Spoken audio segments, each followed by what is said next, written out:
Welcome back. Welcome back to In Black America Radio with your host, Rasta B. Today's date is September 18th, 2020. The movie Antebellum came out today. We will be talking about that. But today's title of the show is called Police Gangs and Will the Shy Voter Decide the President? So we're going to be talking about the police gangs. We're going to talk about Democrats pandering for the vote and a whole bunch of other shit. Guest call-in number 516-531-9992. Like always, let's go ahead and patch in my host Smoke. Smoke, you there? You.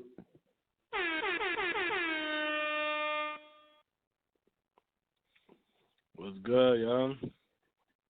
Well, you can hear this week. Hey, you know what I'm saying? Shit, we had a damn figure some shit out.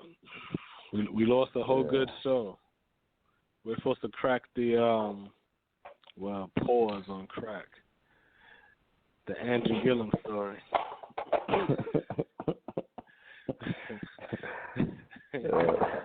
We leave the cracks to him.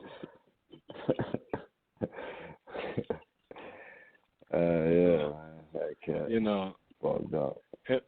So how was your weekend, man? Man, damn. Putting the got the cats out here putting the roof on. So they was doing that today. They just finished that joint up today. That shit noisy as hell, man. Wow. You know what I'm saying? But what I found interesting, because like the last probably I say over the last month or two, I done had like little work crews come to my crib to like bury the cable line. They had to do that twice, once for myself and once for the neighbor. But they had to run the neighbor joint through my yard.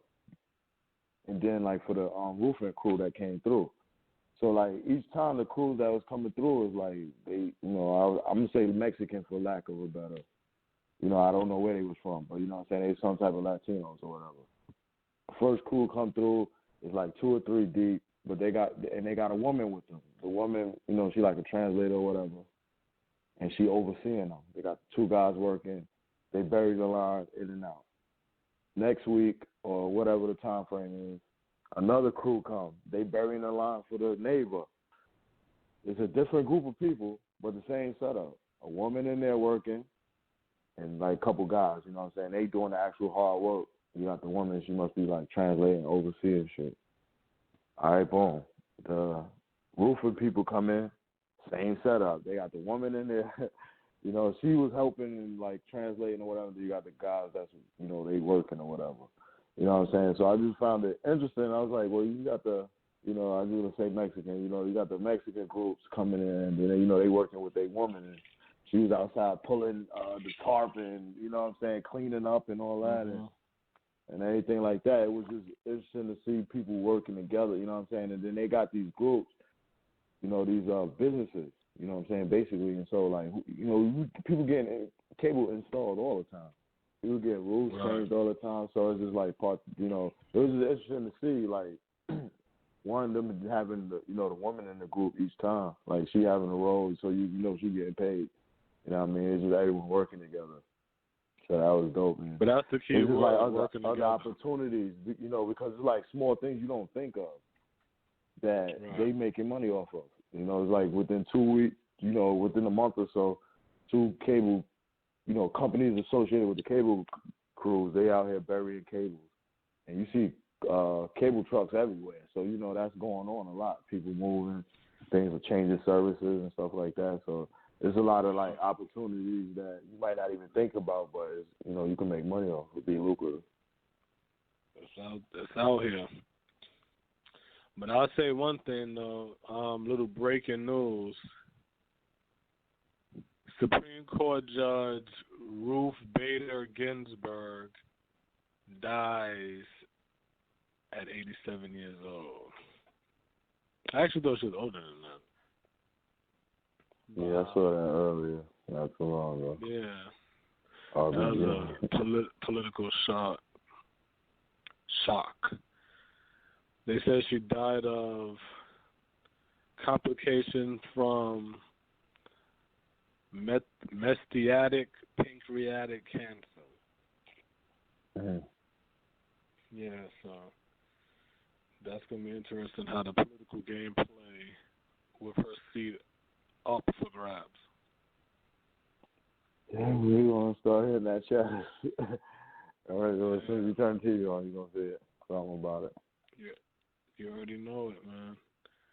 And it's just funny, man, because at the end of the day, you see the tribalism going on, but it's really divided between white and white. You see what I'm saying? It's straight divided, white and white. And what happened is now the Democrats, they're really feeling pressure. Let me tell you, Trump Tane is so tight. His support amongst his constituents is so tight. You know, the media will make you believe it's not. But when you watch this man rallies and he's drawing crowds while the Biden campaigns don't, because they're doing it playing it safe, what's going to happen is you're going to have people that are going to decide, do I want the president who's going to restrict me or the one that's going to allow me to have a choice? There's a lot of different factors and trigger words, Smoke, that's going on that people are not paying attention to. That's one, that choice and freedom with the mask. And the other one is, are y'all going to pick Biden, who clearly can't be president, and risk giving the presidency by default to Kamala Harris? And that's the other dog whistle being thrown out there that nobody's really talking about. You know, so it's just funny and shit because really the Democratic Party side is the weaker side, but they have the media to try to convince people. Even when you look at the polls, Smoke, you'll see them. They'll be like, Biden is up against Trump. But when you look at the charts, you'll see Biden's down, even though he's up against Trump. And Trump just is +4, even though he's down below Biden. And I'm like, common sense should show you where the momentum is. Even though he's low, right? If he bumped up 4 points and you drop 2 points, but you're still up, that means you're losing your momentum and steam. But the media keeps saying, Biden's up. He's beating him in every state. Oh, okay. Yeah, we know with stats and shit like that, you can always sway them to your advantage and shit. So you already know that. You know how that goes. You know, it's gonna be funny. It's gonna be a lot of crying people, yo. And the thing about it that's funny to me is because, like I said, what I like about the Trump presidency is ain't no excuses. What you see is what you see. We ain't seeing no make-believe games, none of that shit. All this shit's out here exposed. We're going to break it down today in today's show. Again, guest calling number 516-531-9992. You know what I'm saying? Let me throw some shit out here early in the show. Y'all go to that Cash App, $ Black Wadada LLC, BLACKWADADA LLC. Go to that YouTube and Black America Radio. Subscribe, like the videos. You know what I'm saying? You want to promote anything, Smoke? Start that shit in the beginning part. Hit that cash out. Hit the YouTube. You heard? You know what I'm saying? Hit that shit. Now, just support it. But a lot of just to say something real quick, but a lot of stuff that he might have said in the past, you know, maybe coming to fruition now, or you know, just seeing like a perspective from that time. So it's just like, you know, you can go tap into one of them old joints and, you know, you might like it. And go listen to the old shows on YouTube. Or obviously here on Blog Talk Radio. But on YouTube. And see if any of the stuff that was said came out to be true. Go listen back at the Andrew Gillum show and look how we broke that down. Look how what we pointed out what didn't make sense in the story. You know what I'm saying? Like just to show you how on point we be when we talk. You know what I'm saying? So now let's get into some of these stories, Smoke. Let's get it.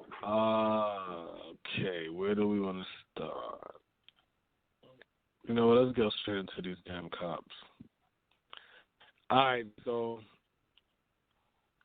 first though, well, you know what? Before we get into the cops, let me get into this one right here. Jeff Zucker told Michael Cohen he wanted to give Trump a CNN show in 2016. Now, this is from, this story is from September 9th, written by Mark Moore, but I don't see where I got the publication from. More than likely Yahoo story. So it goes like this.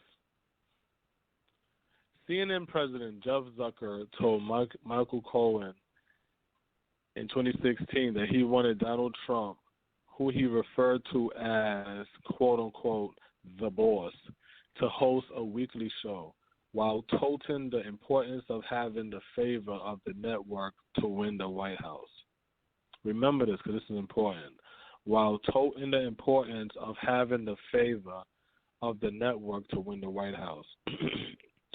You guys have had great instincts, great guts, and great understanding of everything. But you're missing the boat on how it works going forward, the CNN boss told Cohen during the March 2016 conversation revealed in a recording played on Tucker Carlson Fox News show Tuesday. Zucker, there is an audio of Jeff Zucker saying this shit. Zucker, who worked with Trump as the former CEO of NBC Universal while The Apprentice was on the network, told Cohen, "You cannot be elected president of the United States without CNN." Remember that comment, that quote. I'm gonna read something again, Smoke. Zucker, who worked with Trump as the former CEO of NBC Universal while The Apprentice was on the network. And he said, you cannot be elected president of the United States without CNN. Zucker also pitched a project for Trump, who was at the time beginning to pull away from the pack of the GOP hopefuls during the Republican primary. I have all these proposals for him, Zucker told Cohen. I want to do a weekly show with him and all that stuff.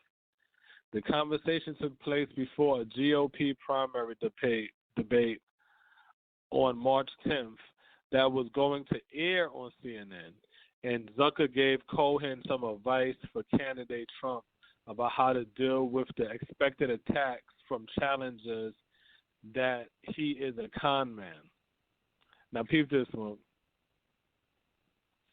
So this is what Zucker. This is a strategy or whatever, some advice that Zucker gave Cohen to tell Trump. He said, "You know what you should do?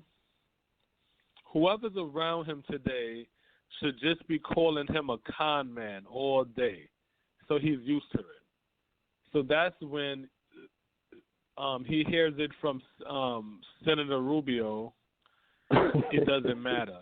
Zucker said, "Hey, con man. Hey, con man. Hey, con man." He thinks that's his name, you know? Zucker also expressed concerns about contacting, quote unquote, the boss, Trump, by email, fearing the chance that he might mention a conversation at a campaign rally. So this is his quote. "I'm very conscious of not putting too much in email, as you're a lawyer, as you understand," Zucker told him. "And you know, as fond as I am of the boss, he also has a tendency, like, you know, if I call him or email him, he then is capable of going out at his next rally and saying that we just talked, and I can't have that, if you know what I'm saying. It's not that I don't want to talk to Trump every day. I just got to be careful because I've just got to be careful. I just don't want him talking about it on the campaign trail. But you know that. You know what? I'm going to give him a call right now, and I'm going to wish him luck in the debates tonight." So that was the audio smoke of Jeff Zucker talking to Michael Cohen about Donald Trump. Con man. You know what I mean? And he telling them, just keep calling him that. Just keep saying, "Con man, hey, con man, hey, con." He said after a while, this shit will rubble. So guess what? When Trump is sitting here saying fake news, is he telling the truth? Or is the media is lying? They keep saying Trump a liar. But what Jeff Zucker said? "Oh, I would talk to him, but shit, he gonna run out and tell everybody me and him talked." Meaning what? He gonna go out there and tell the truth. And CNN wanted to keep up a lie. Yeah, he like, man, look at her. You just emailed me. Yeah, you know what I'm saying? Don't worry about the fake news, the lying media. Look at Zucker. He just emailed me talking about how much he loves me. He calls me the boy. Yeah. You know what I'm saying? You know what I'm saying? But remember this, Smoke. That's if you hilarious. remember during, I want to say maybe the first, if it wasn't the first year of Trump's presidency, it might have been when he was running. One of them white boys on CNN said, I hope Trump wins because if Hillary wins, it's going to be another boring news cycle. And they wanted Trump because the news was going to be more exciting. And we talked about that on here. Boy, that's why you got to go back to the old shows. Yeah. That's the funny shit about that shit, Smoke. And then when you pay attention to the shit, you realize, man, it's a game. Shit ain't real. You know what I'm saying? This is a fucking game. But what happened is, when you don't know, you think it's real.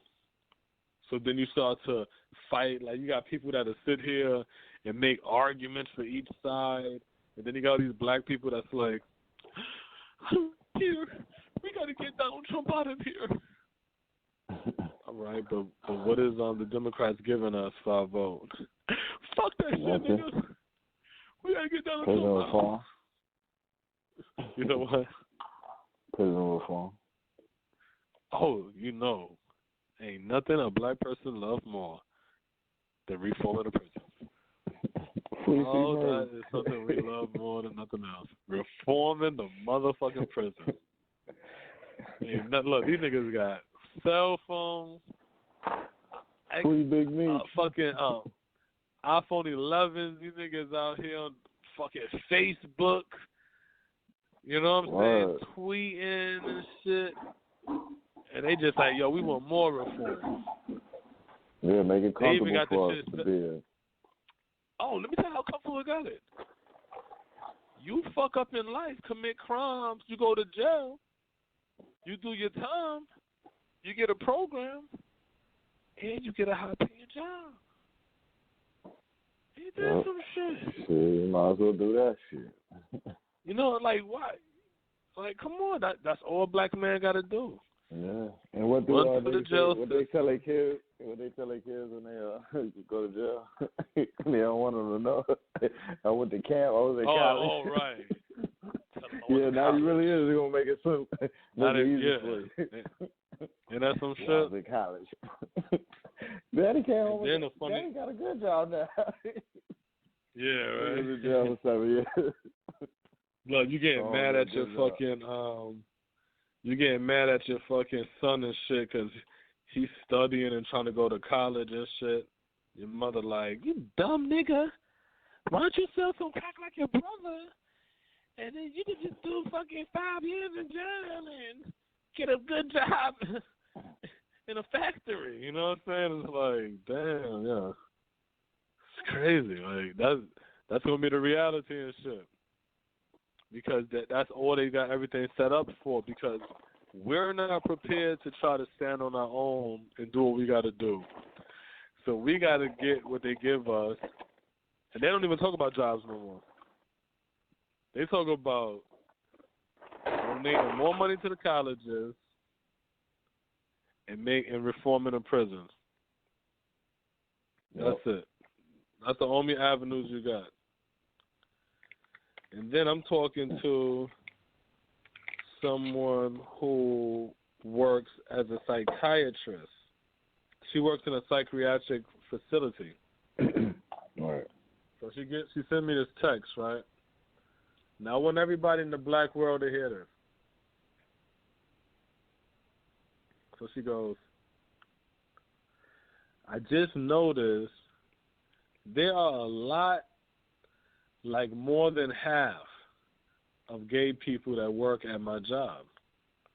And for reference purposes, I work at a psychiatric facility. So my thing was like, what do they do there? What's their roles? Yeah, so she said, every position except education. The last couple of psychiatrists were lesbians. The direct care staff that monitor kids 24/7 is the largest gay population. And we are the only psychiatric facility that is endorsed to work with sexual fluid youth. If a child identifies as a girl but is a boy, we have to address them as a girl, call them their girl name. And unless they have sexual aggression in their past, they sleep on the unit with their identified gender. But they do get their own room. I just think it's interesting.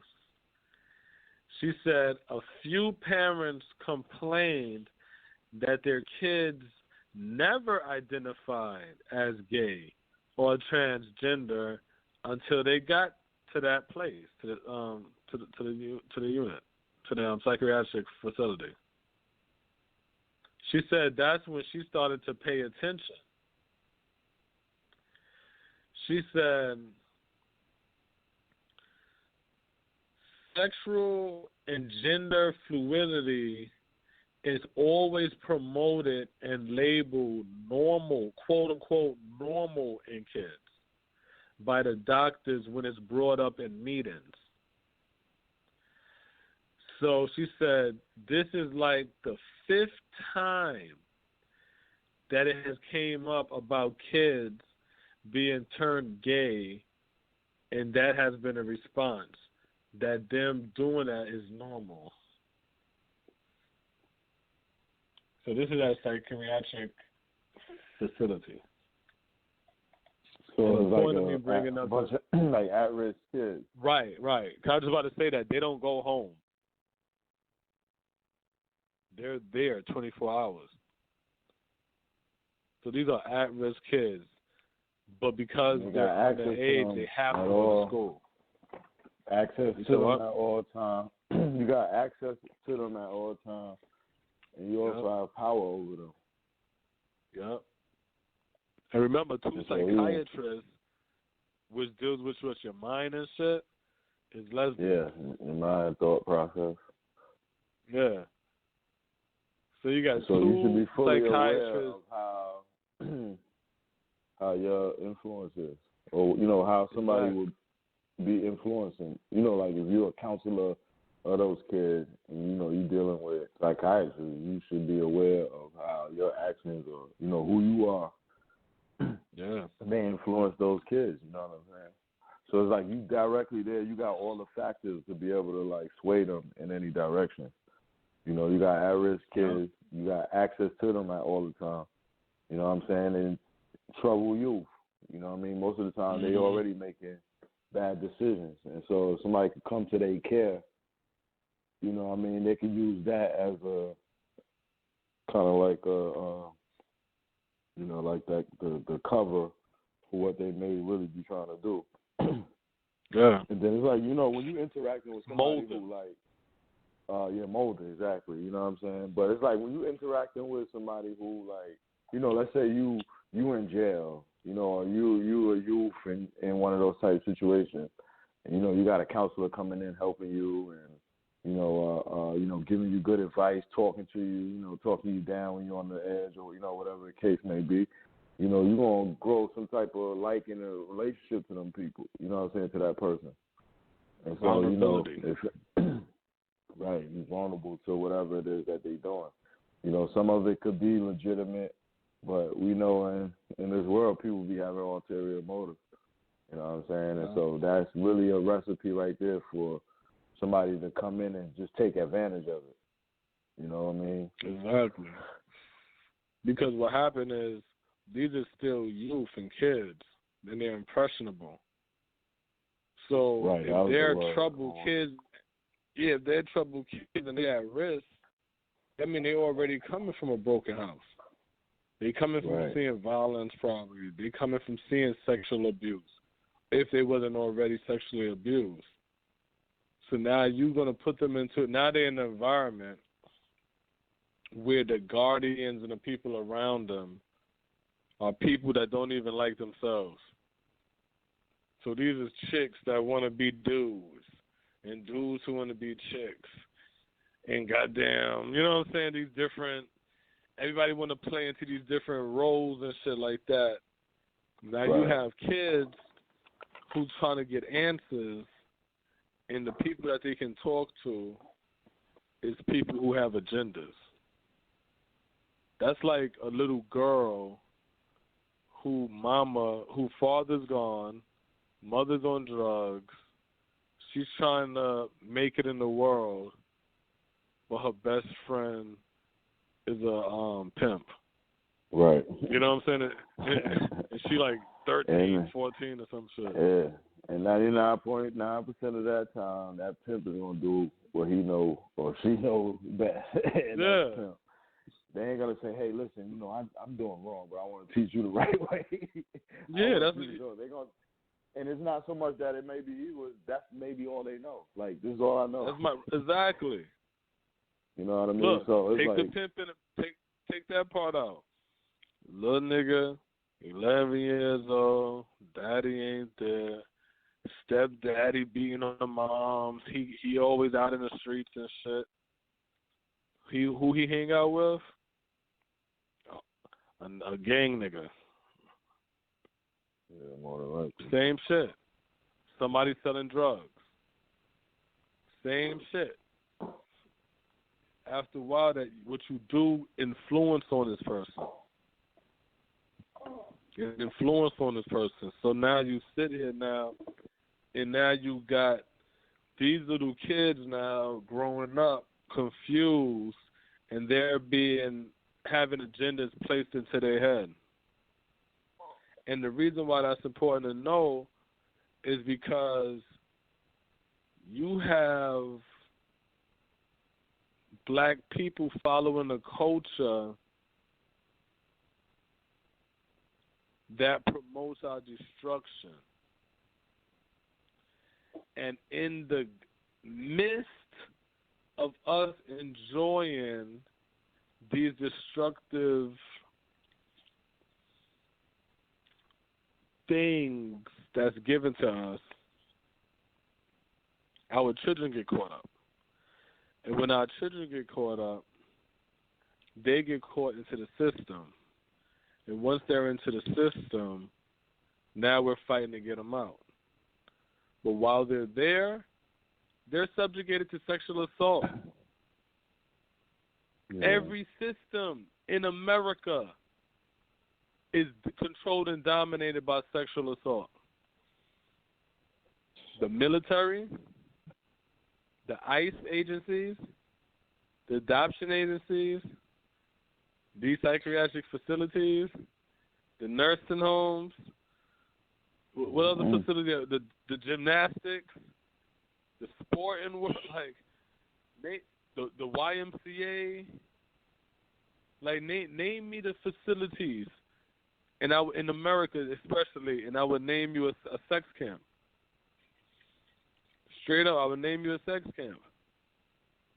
So I'm saying that to say we have to have a solid grip on the youth and a solid grip on how we raise our children and the protection that we put around our children, because we're living in a sick society. What do you think these people doing out there, kidnapping kids and kidnapping women and all kind of shit like that, snatching babies and we living in a sick society.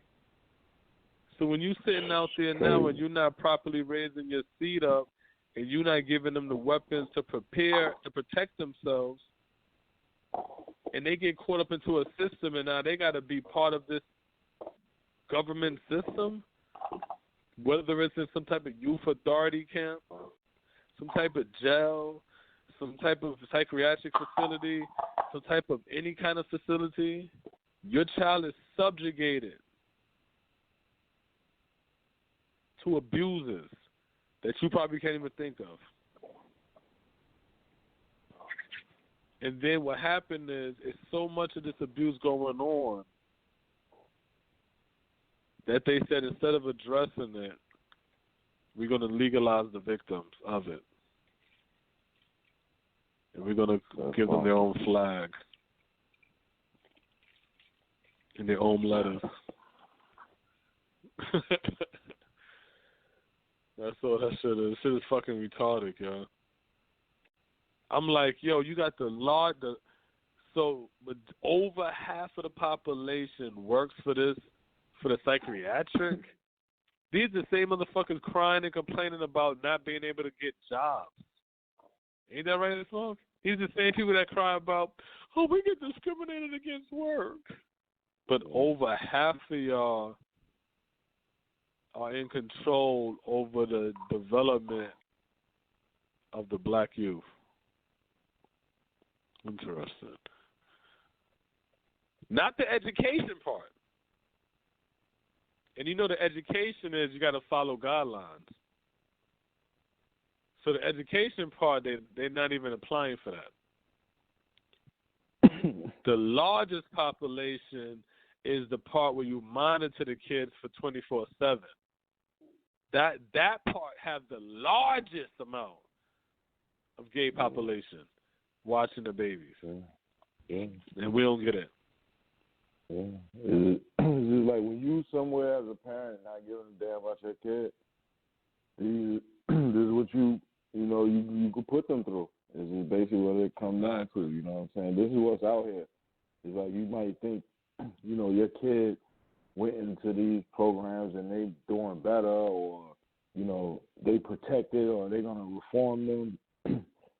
But it's all type of things out there. You know what I'm saying, that we not even thinking about. Like, you wouldn't even thought about that. You know what I mean? You won't wouldn't even put that think together. about it. So it's like, it's bad pitfalls out here for the youth. And you know what I'm saying? A lot of times we just thinking about ourselves, but it's mad pitfalls out there for them. And so, Nah, they don't get another... a smoke. They don't get a smoke. They don't get a smoke. So let me turn up the heat some. Let's go ahead and turn up the heat some.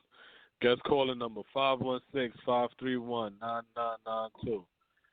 In Black America Radio, police gangs, and will the shy voter decide the president? So let's go ahead and get into these police gangs. So maybe they'll understand it this, Smoke.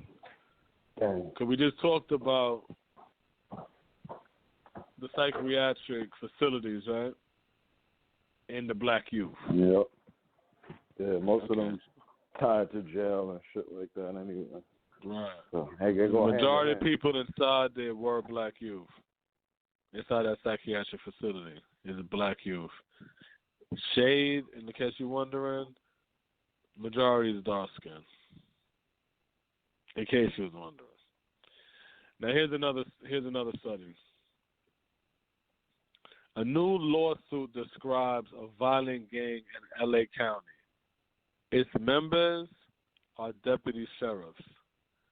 The Banditos say they're a fraternal club of LA deputies, but critics allege that the group violently harasses civilians and other cops.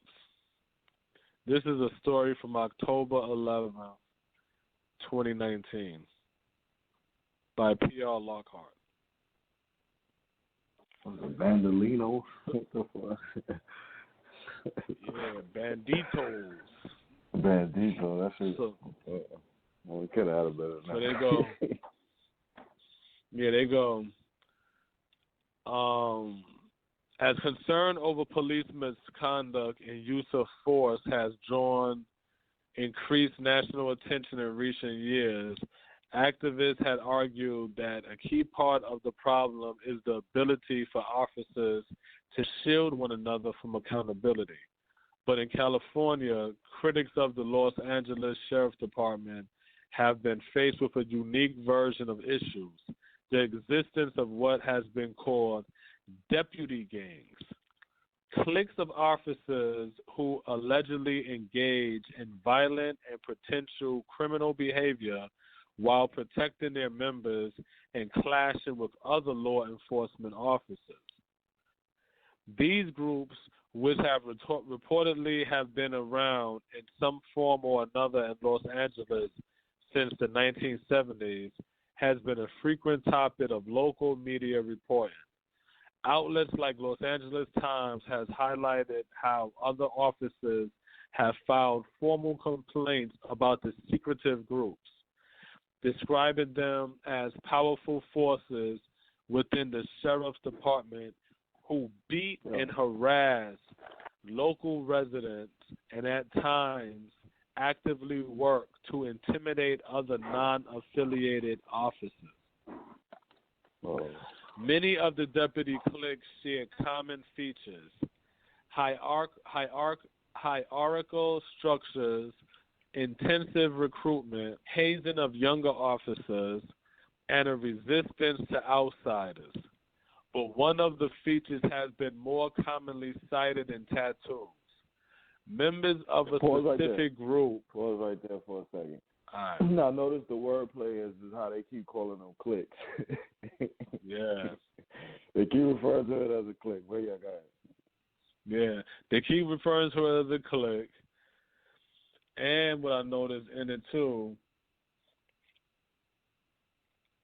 that these groups within the police departments that's forming these gangs and all kind of shit, they're harassing the people, the civilians, right? And they harassing the so-called good police, right? The non-affiliated cops, right? So then it makes you wonder all the time you be hearing about, oh, this cop got shot by friendly fire, or this cop accidentally. You know what I'm saying? Like, how many of these are really hits? That's getting covered up on live on TV. You know what I'm saying? How many of them is hits and shit like that? Right. You know? And then that lets you know how many of, you know what I'm saying, when it comes to the police and shit, like with black police. What the fuck is black police? Like, you mean to tell me all these white cops is beating up black people, shooting on black people, and no black cops is like, you know what, let me start shooting some of these whites. Or, you know what, let me stand with the people that say, yeah, solidarity with. No, they're just quiet. Why? Because they're scared of them gangs within the police force. And then you got to think about how many of them sellout blacks who's like, you know, fuck a nigga and want to be a part of these type of groups. Or create their own. So it goes, members of the specific group often have a shared ink that symbolize their membership. In some instances, according to reports, this ink is only granted after a deputy committed an illegal act or violates department protocol to show their loyalty to the group. In other cases, deputies allegedly receive additional marking after fulfilling certain conditions, like committing police brutality or being involved in a shooting. Such groups are not exclusive to Los Angeles County, but the area has reportedly had a particular difficult time dealing with the groups. Defenders say the cliques are harmless fraternities, likening them to close-knit groups in the military. What? Defenders say the cliques are harmless fraternities, liken them to close-knit groups in the military, which is funny to say when we talk about police, right? And then they say they got the LA Times. Keyword. They got them in the military too. Is basically what they're saying. Yeah, exactly. Cause that's why I picked up one too when I read that. But it said the LA Times note in July article, but time and again the Deputies Club have come under fire for promoting aggressive tactics and us versus everyone else mentality.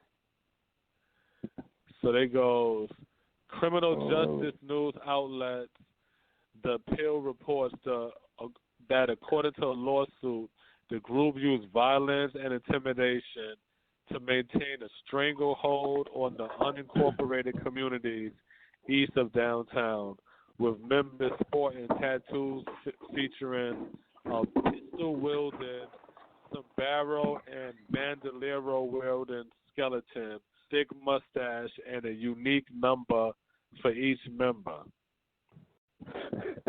I'm trying to see if they got anything else wild on there. But then it goes, the 63-page lawsuit accuses the Banditos, a male-only, predominantly Latino clique, who the FBI is also watching, of targeting, harassing, and intimidating other Latino officers not in the group, as well as civilians. The plaintiff in the suit say they have been... Huh? Latino on Latino crime. That's what it sounds like. Cause it say East Los Angeles. You know, that's where a lot of Latinos are. Yeah. So there was like the plaintiff in the lawsuit say that they have been met with retaliation for filing complaints, left without backup in dangerous situations, subjected to harassment, forced into unpaid shifts and last-minute dispatches. Then they said due to illegal policing practices by the Bandito gang and its culture which dominate the station, the number of stops and arrests of community members in East Los Angeles are excessive. Yeah, so this is Latino and Latinos right here. And then they go and they say,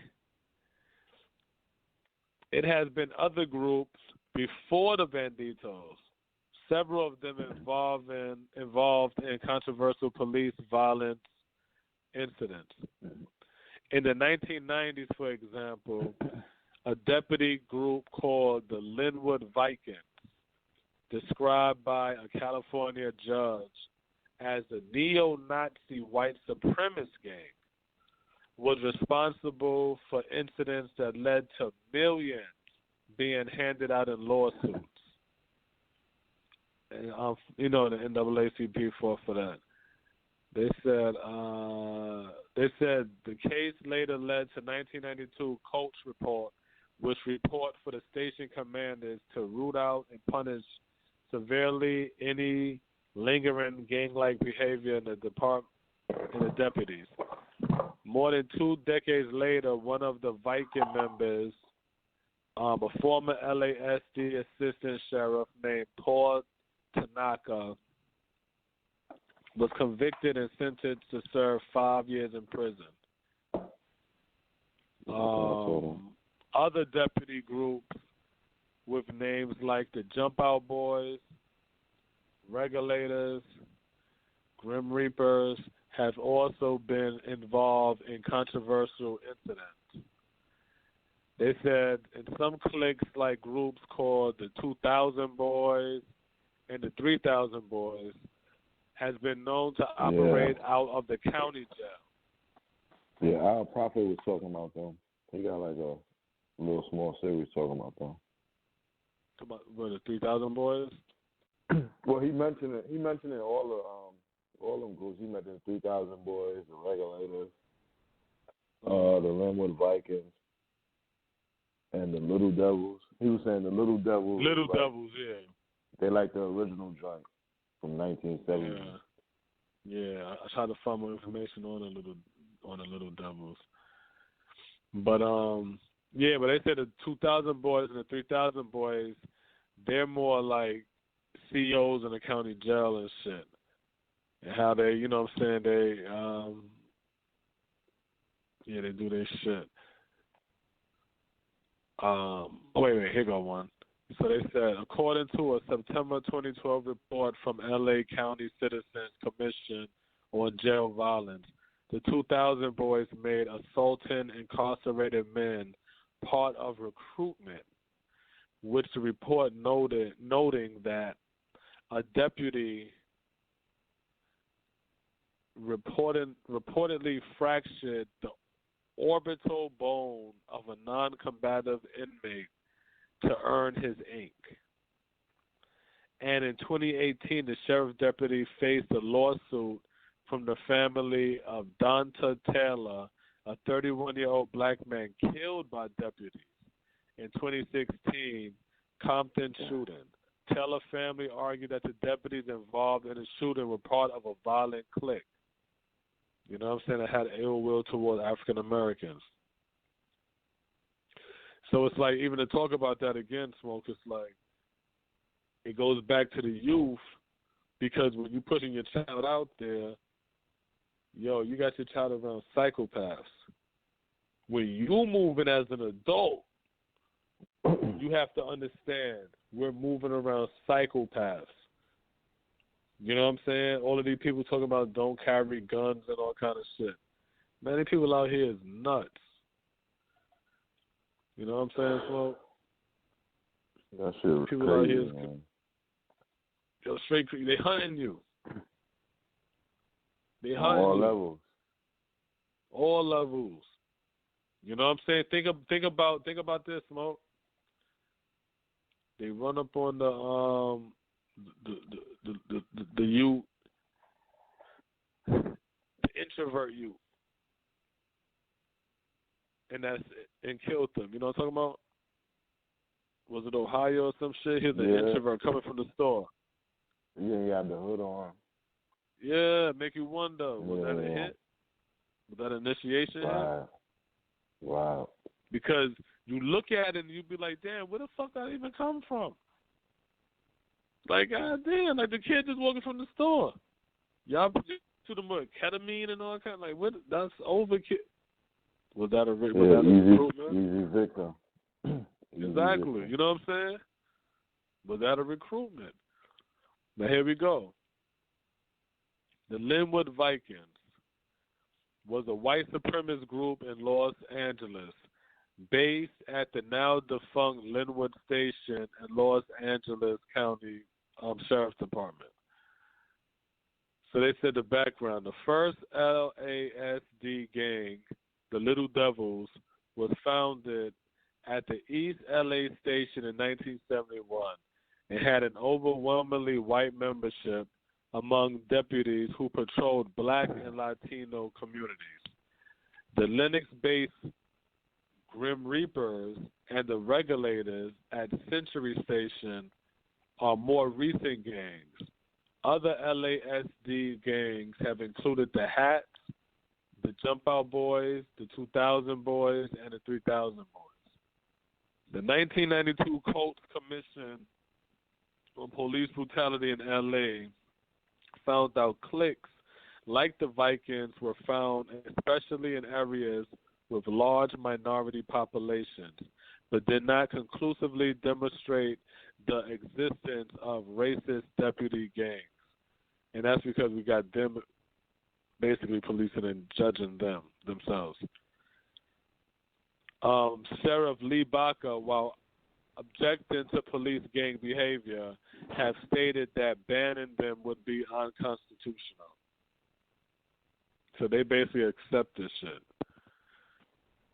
And they're saying that they're especially found in large minority populations. So this is hunting. Yeah. That's what we're talking about. We're talking about hunting. Yo, they said, check this shit out, Smoke. They said the Vikings are considered one of the early notorious LASD groups. Among the Viking tattoos is the symbol 998, which stands for Officer Involved Shooting, indicating that the officer has shot someone. Former LASD Under Sheriff Jerry Harper described the 998 tattoo as a mark of pride. Linwood Station possessed a map of the district in the shape of Africa, and its walls held racist cartoons depicting black men. In 1988, 1 year after joining the Vikings, Deputy Paul Tanaka was named in a wrongful death suit that the LASD settled for almost $1 million. The case involved Tanaka's shooting of a young Korean man. In the following year, Baca sent Captain Bert Cueva, an officer of Latino ancestry, to stamp out this Viking phenomenon. Cueva was unsuccessful, however, and left his post in 1992. The Vikings first rose to prominence in 1990 with misconduct litigation accused the LASD and its club of racism and racist violence. They said lawyers suing the LASD stated that their clients were beaten, shot, or harassed and demanded to know if alleged perpetrators had Viking tattoos on their ankles.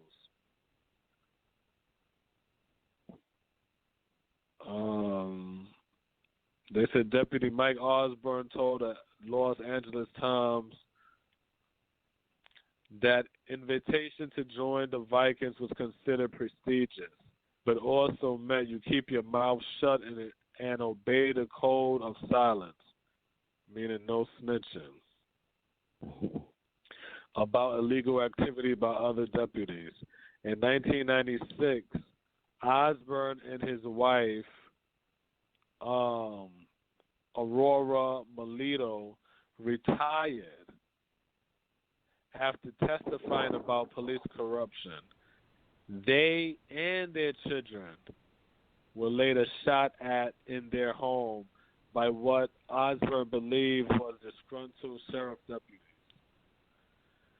You know what I'm saying? So it's like, and then they get into, different convictions that people got, in the Vikings. Click.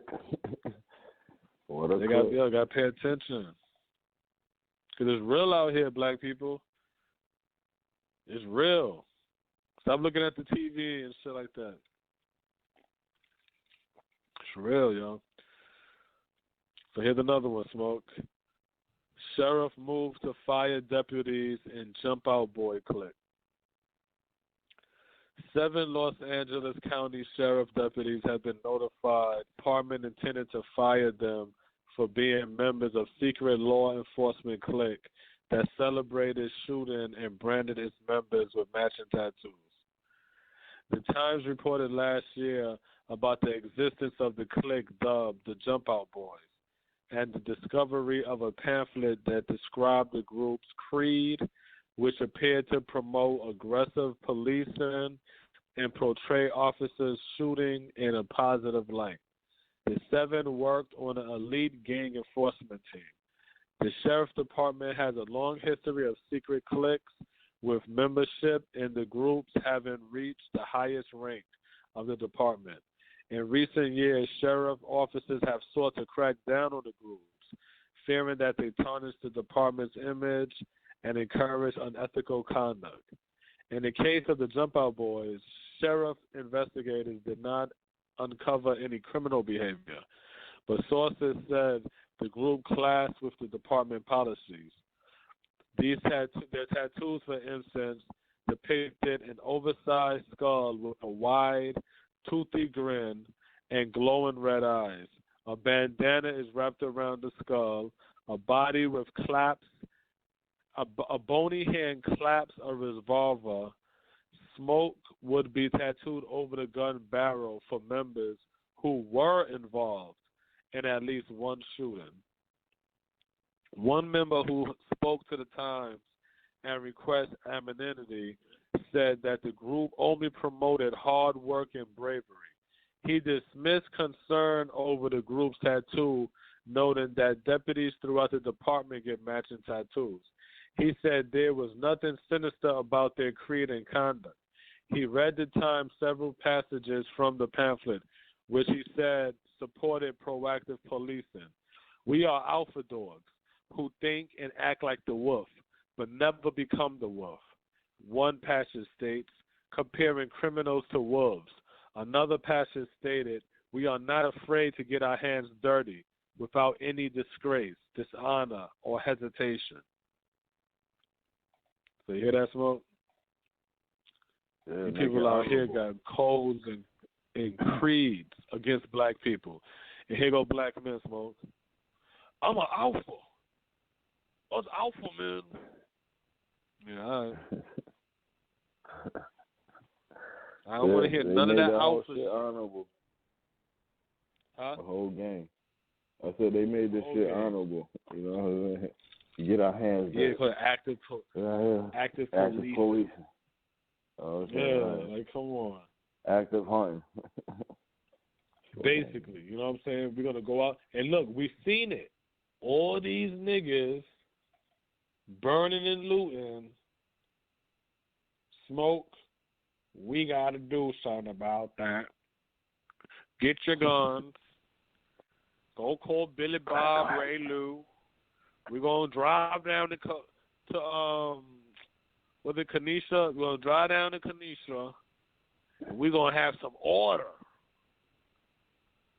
Can I come home? Yeah, you can come on with your 17-year-old ass. Let's go. Now he goes down there and shit, shooting and shit. This is white on white crime. You know what I'm saying? And what police do? Handing out water to them. He's able to walk with his hands up. And they drive past and shit. Why? Y'all see why I'm reading it. I'm reading it. A lot of the police gangs also can have members on the outside. You get what I'm saying, Smoke? So you can have affiliated. Affiliated, right? Right. So now you got the police, Black Panther Party, and then you got the outside new Black Panther Party.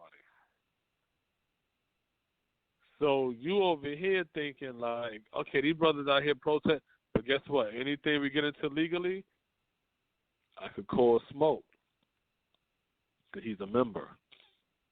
You know what I'm saying? Or excuse me, I'm a member. You know what I'm saying? And then it's like, oh, okay, he got arrested. All right, I got it off the book. Change your record. You good? You got police links. You know what I'm saying? So check this one out here. The executioners. Compton mayors say deputies have terrorized the community for decades. They say Compton Mayor Asia Brown was driving through the city she leads last June when a Compton sheriff deputy flipped a U-turn and pulled her over. Brown was in her family car along with her husband and baby daughter. I rolled my windows down and I asked why I was being pulled over. Brown recalled Tuesday outside Compton City Hall. Within seconds, almost 7 to 9 sheriff deputy vehicles descended upon the scene. Brown says the deputies claim she ran a red light, something she adamantly denies. They ordered me out of my vehicle, and they asked me to put my hands on top of the police vehicle so they could search me as if I was a criminal. Brown said, mind you, I was accompanied by my husband and infant daughter in the back seat. I did not look like someone that is trafficking drugs. Brown said the deputy searched her husband and her car for drugs. Finding nothing, she recalls that a watch commander from the Compton station got involved, and while deputies initially gave her a ticket, they took it back. My infant daughter was screaming at the top of her lungs, Brown said, adding that while she filed an official complaint with the LASD, she received no satisfactory answer. They terrorized the community and they covered their tracks, Brown said. It is unacceptable. We will not take this.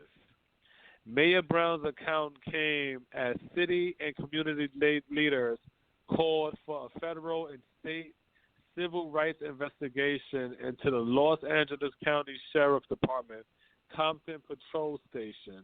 The station's deputy has been in the spotlight since news surfaced last week of an alleged deputy gang with matching tattoos known as the Executioners.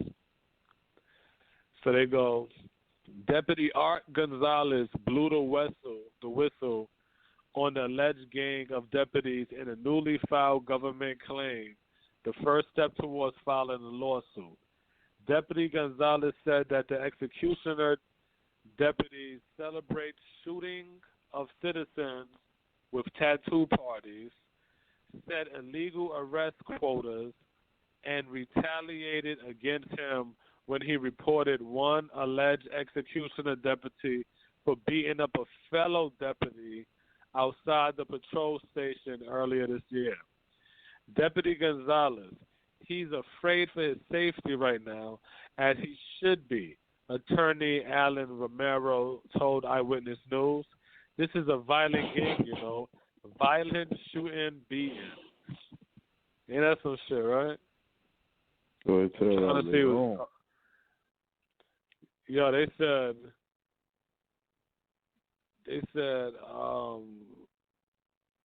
right, Derek Cooper is the founder of a LA City Wildcat Youth Academy in Compton. He was arrested last fall while preparing for a pre-Thanksgiving meal for kids in his group. I don't even know what I'm being arrested for, Cooper recalls. I was shipped in a bus down to county jail.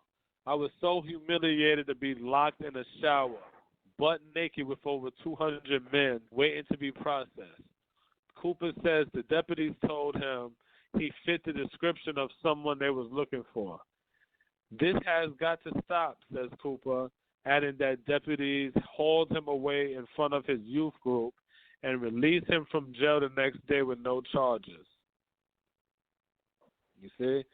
So this abuse right here, you know what I'm saying? This isn't,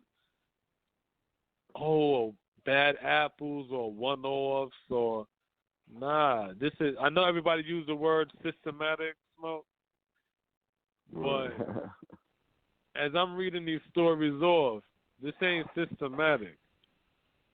This is what the fuck, this is reality. It's muscle. That's what this is called. Straight muscle. Yo, you either with it or you ain't. You either with it or you with it. We gonna make you with it. Straight up and down. So you gotta understand why you see cops ain't coming out. They ain't no good cop. Exactly. You be a good cop, you ain't gonna exactly. You ain't gonna be around at all. You gonna be somewhere else. You know what I'm saying? So you either with it or you with it. That's it. Everybody here with it. That's everybody with it. Here we go with this one, Smokes. Are the 3,000 Boys LA's largest gang? The 3,000 Boys are a group of tattooed thugs from Los Angeles who spend a lot of time in jail, share cryptic hand signs, have a cultivated sensitivity to being dissed, routinely beat up people at parties, and instigate fights in bars. But don't you dare call them a gang. Law enforcement officials will concede that the group engages in gang-like activity, but they refuse to designate the group itself as a gang. Yeah, because they're a clique. Yeah, that's some shit. You got to know the difference between a clique and a gang. Exactly. You got to know. But what's funny, though, but what's funny to me is he said he conceded that the group engages in gang-like activity. All right. But he refused to say they're a gang.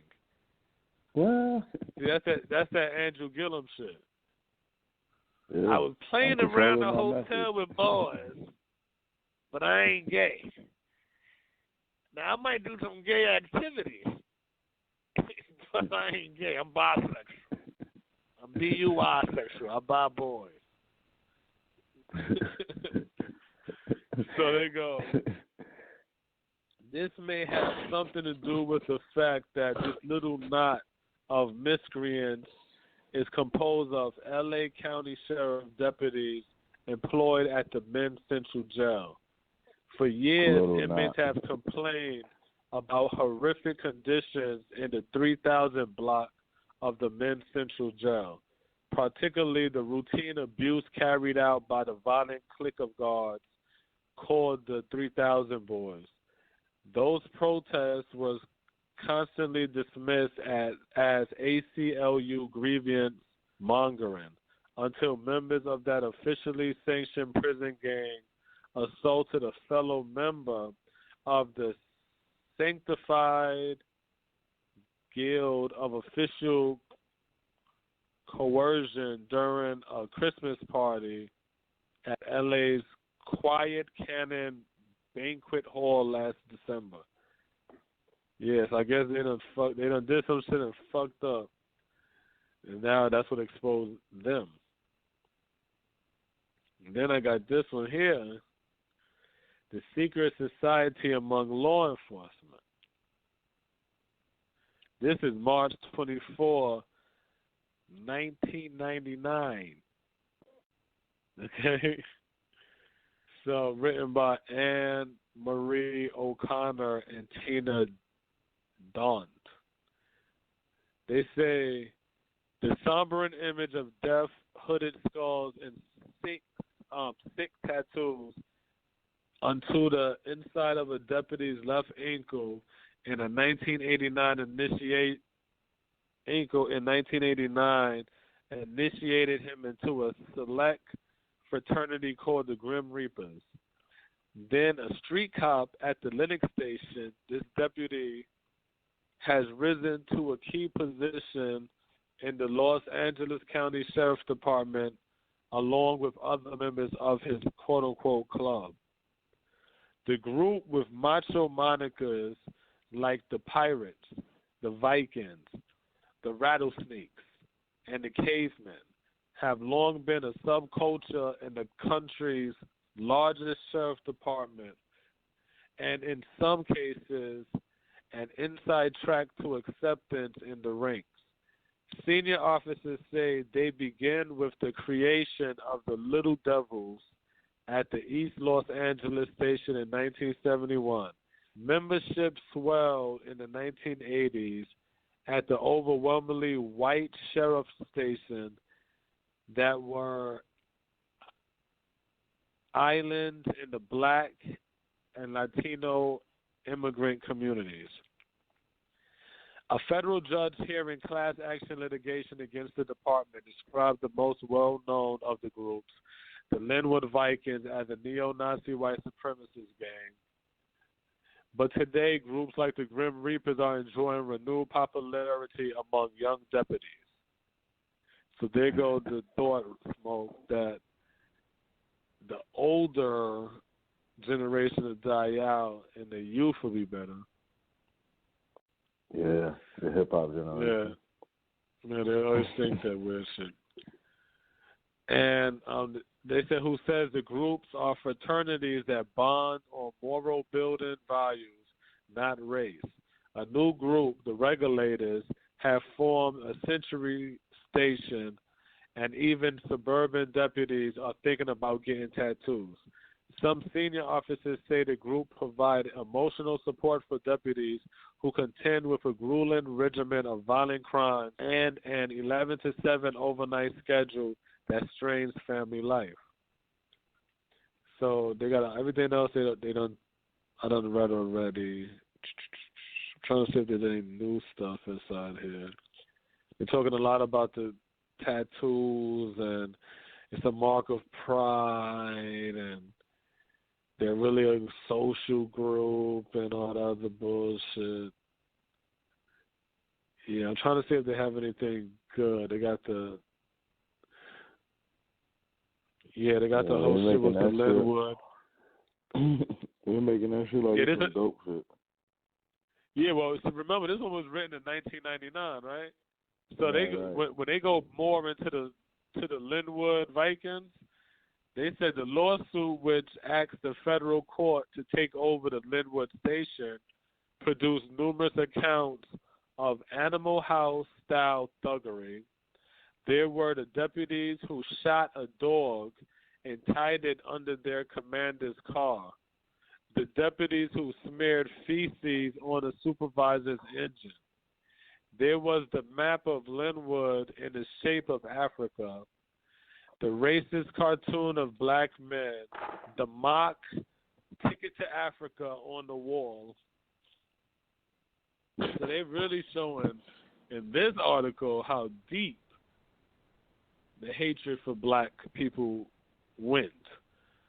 You know what I'm saying? And it's just like, when you hear them say shit like, well, the Regulators, they're a younger form and it's about morals and not race. That's dangerous because that means they're going to recruit blacks to help participate in the destruction of black people. You know what I'm saying? And I always feel skeptical about that shit. Yeah, I always feel skeptical about that shit. And then we got this story here. They're talking about, this is more shit about the whole LA sheriff gang. So we go to police violence, cliques, and secret tattoos. Fear rise over LA sheriff gang. Because all these stories ties in together, right? They go, John Sweeney knew from his 4 decades as a civil rights lawyer that something about police shooting of Donta Teller was off. So we back to the Donta Teller story. So it goes, Taylor is a 31-year-old African American who had been walking from a friend's house in Compton to a nearby grocery store one summer night when members of the county sheriff's department challenged him, gave chase, and ended up firing more than a dozen shots at him along a lonely concrete pathway along a canal. To Sweeney, who had cut his teeth as associate of the legendary civil rights lawyer Johnnie Cochran, the 2016 killing smacked of an execution. Right? They obviously pulled the whole gun shit. So they found the gun. So they just chased him down and shot him, basically. Provoke. Then chase him down and shot. You see what I'm saying? And they sitting here now and they're like, yo, something about this kid, this shit don't make sense.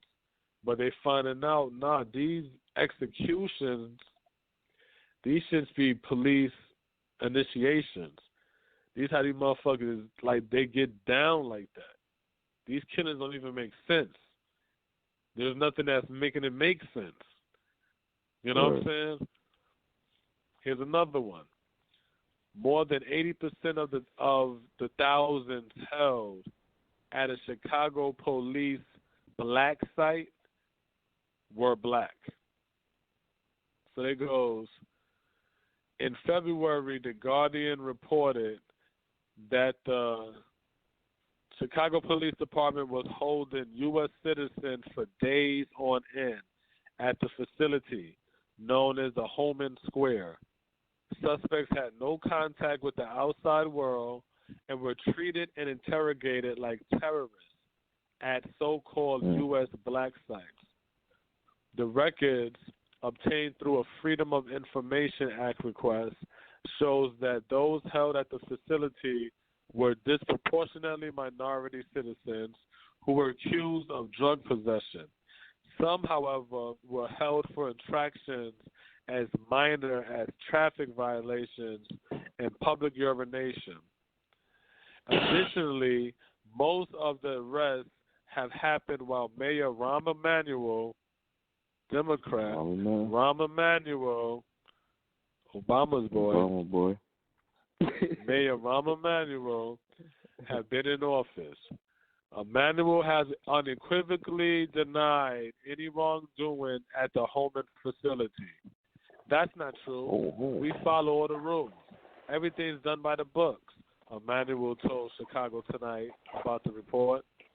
Lawyers have compared the off-the-book interrogation warehouse in Chicago Holman Square neighborhood to the CIA so-called black site offshores that are used to interrogate suspected terrorists.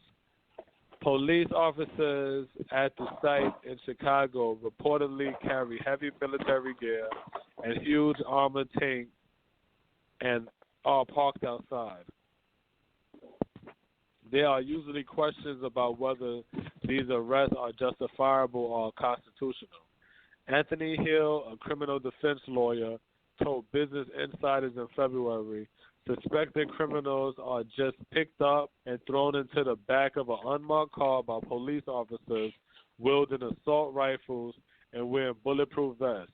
Describing the process as highly militarized would be feared. It's a black hole. Go ahead, Smokey. So what? Sound like TNT. You know what I'm saying? And that's what the shit is, man. They scooping everybody up. They throwing them in a makeshift fucking jails and you know what I'm saying? And that's what it is. And it's like we participate in activities that put us in literally slave positions. Literally slave positions. And then we wonder how we get into the positions. because we don't have an economy, we don't know what the fuck we're fighting for, Smoke. So because we don't know what we're fighting for, we're following the agendas of Democrats, progressive liberals.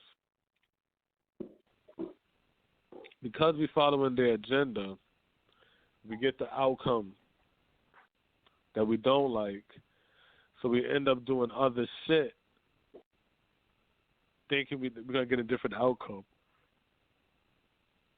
But the outcome is always the same. We're being attacked. That's always the outcome. What you always hear, Smoke? Donald Trump's trying to start a race war. I read that story. That story was 1999. Dig what I'm saying, Smoke? Yeah, we providing prey for them. You know what I'm saying? It's like they already there. The police force, all of these gangs that's within the forces, they there. You know, it's like, you know, but then you got the youth that, you know, they underparented, so they don't have no guidance, and they just floating around in the street, just providing prey for these police that's just running around, throwing you in the back of the bus and keeping you somewhere for 2 weeks. You know what I mean? And like, you know, a lot of us, we out here doing nothing. We just being around, you know what I'm saying, being victim to you know, just poor jobs. We spoke about this police brutality, police gangs. It's like we fall victim to all of that because we don't have an economy. So we just provided more bodies for them to be able to run through these streets and snatch up and get gang initiated with. You know what I'm saying? Yeah. So it's just like, you know, you got that aspect of it, but it's just like when you hear that, it's like we live in America, so we know it's real. You know what I'm saying? But it's like when you really think about it, it's like you wouldn't even fathom that. It's like they got a gang in the police. Look, the police supposed to stop gangs. You know what I'm saying? But most of us, we're not even taking life serious like that. You see us just goofing around and dancing and just being so fucking goofy as black people, especially black men. You know what I'm saying? Nah, I got you. So wait. Let me just stick a pin right there.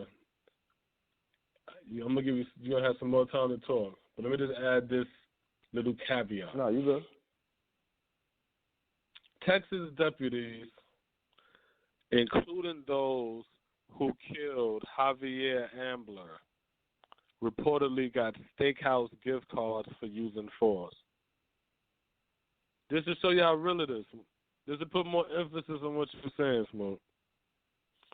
Right. Williamson County, Texas, Sheriff Office leaders rewarded deputies who used force on the job with steakhouse gift cards, according to two former employees, one of whom made the admission to Texas Rangers investigating the agency's aggressive tactics.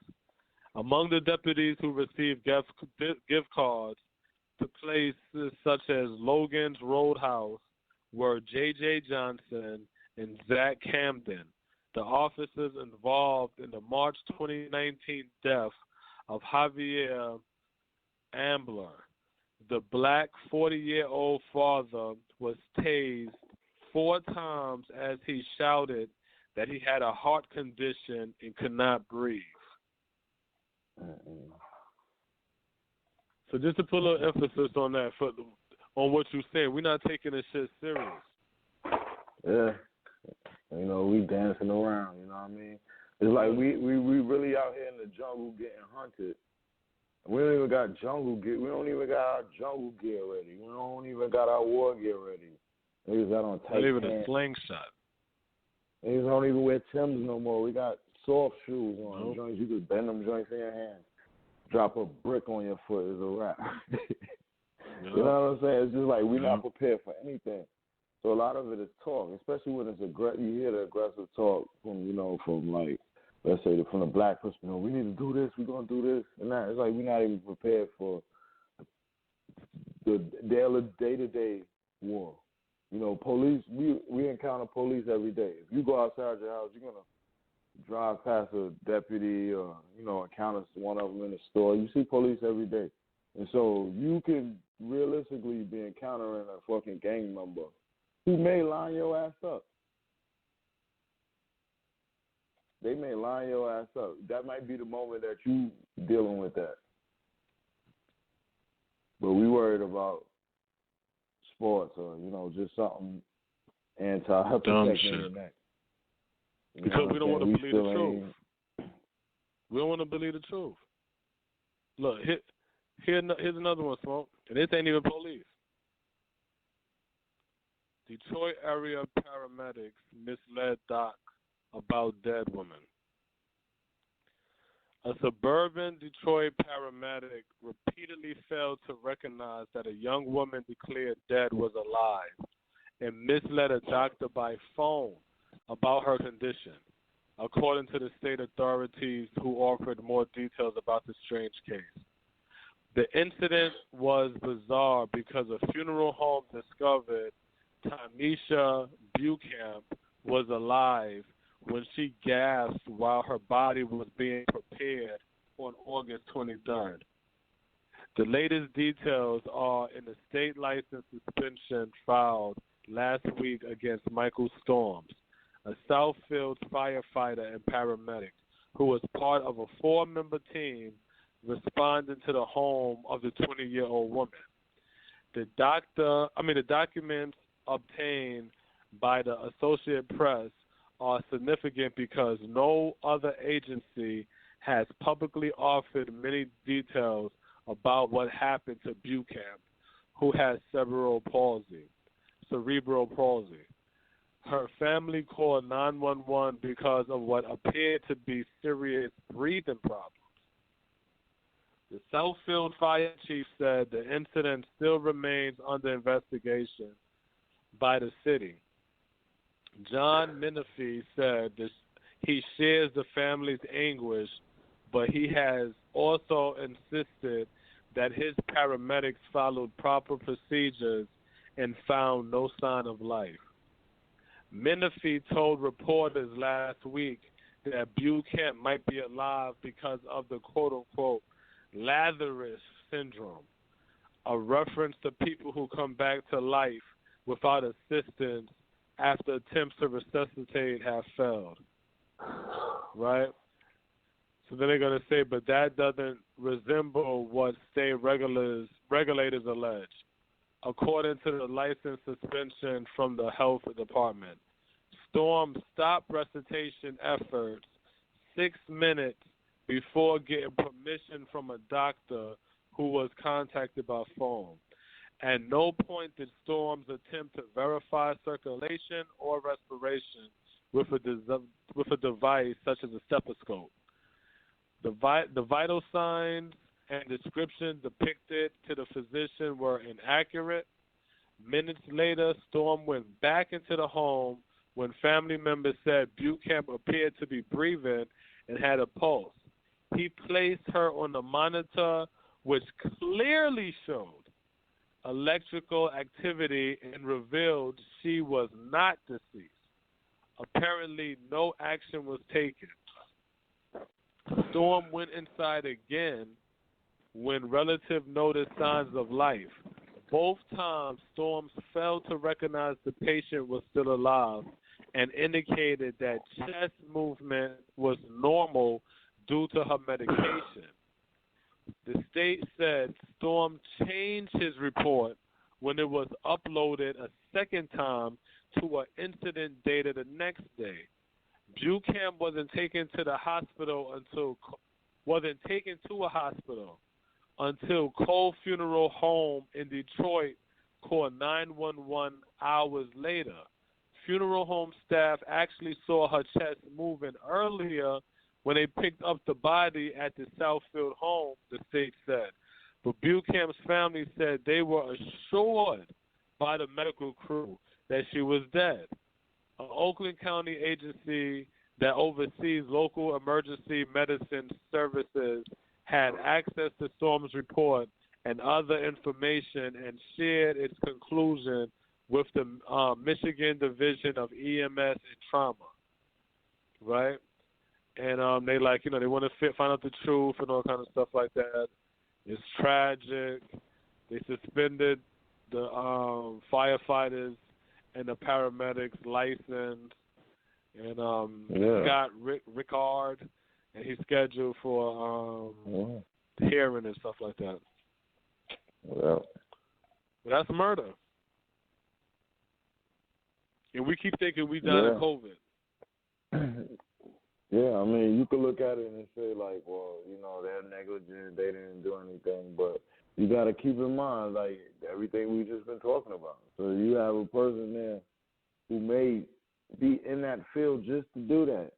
That's what they want to get off. I'm in my medical game, and I knock a few people off a year. Just, you know what I'm saying? And it's not funny, but it's just like, you don't know what you're dealing with out here. And it's like, we got to be more serious, man. It's like, it's too much joke out here. Take this shit serious.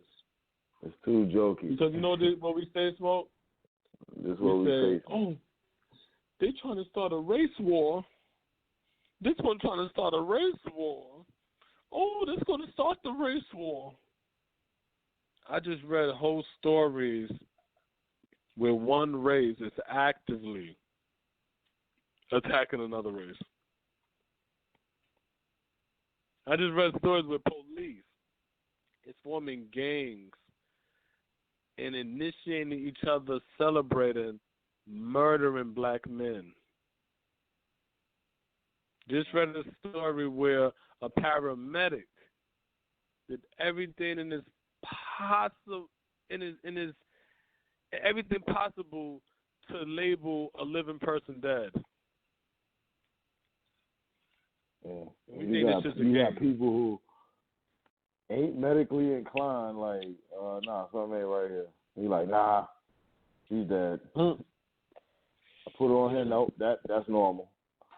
All those little posters there, that's normal. That happens with dead people. Like, what the fuck? Yeah, we're not talking about how negligent. She took a medicine and she was knocked out, lifeless, and nobody knew. No, like you said, non-medical people is like, yo, my man, you sure she dead? I see her chest moving. You sure she just sneezed? You sure she dead? You know what I'm saying? Like, nah, she just digged in the nose. Yeah, it is. Come on, some fake shit. You know what I'm saying? Everybody, even the funeral home went to pick her up, and they're like, yo, y'all want me to pick her up? Yeah. You sure she dead? And even if you say, like, y'all might be exaggerating a little bit. You know what I mean? Like, ain't nobody really trying to do that. Okay, cool. Right. Then that really means you have people in the medical field who is negligent like that. They really don't know what the hell they're doing. So you might want to stay out of that. You might want to do everything you can do to prevent it, especially when you got those self-inflicted health issues, from food, your diet, and things like that. All the health issues that come from, things you can control. You know what I'm saying? So we're under attack in all fronts. You know what I'm saying? And we got to do what we need to do necessarily, for yourself personally, for as a community, to make sure that you lower any contact with these establishments. You don't want to be you don't want to be in none of these correctional facilities. You don't want to be in the hands of the law. You don't want to be in these hospitals. You damn sure don't want to be in any of these businesses, these corporate Americas. It's all. Shit, let me tell this story about the school. I got two of my sons in school, one in kindergarten, one in second. And both my sons are intelligent. But they're doing the virtual learning shit. Yeah, my thing. So the my oldest son, he doing his thing, doing his work, number one student in class, teacher always praising him up and all that shit. But then he ended up she ended up sending my girl an email about his progress report, and that shit like, unsatisfactory. and he's deficient. So we like, who child you talking about? Shock. It's like a shock. Yeah, like you ain't talking. I know you ain't talking about us. Yeah. So she reviewing it with me. So me and her talking. I'm like, yeah. See, that's why we got to go to war with these teachers. Cause it's not so much the teacher, but it's the system. So it's like we got to go to war with the system. You know what I'm saying? So she like, yeah, you know. So she goes and she handle it. So she tells me the story. So she like some part she like the teacher gonna tell her, oh, don't worry about the word deficient. The fuck you mean don't worry about the word deficient? Have the word deficient on the fucking paper. Yeah, like why you write it? That's like saying, here Denzel. Here's Rasta B. Here's your child's report card. No, the progress report. In the progress report, unsatisfactory retarded kid. And I'm like, retarded kid? If you put deficient retarded with anything kid. else, you like, hold on, we need an explanation. You like, yeah, your money is deficient. You like, hold on, what? Urgency. Look, and they say, oh, disregard that. Don't worry about deficient when we said it's a don't worry about that part. You know what I'm saying? Just give me a call. Like, come on, look, you go to the doctor, and they're like, yo, your blood, your this vitamin is deficient. You're deficient. Your vitamin D is deficient. What that mean, doctor? Oh, don't worry about the word deficient. You'll be all right. Don't worry. Yeah, don't worry about that word deficient. They'll be in the sun some more. Fuck out of here. You have the word there for a purpose. You know what I'm saying?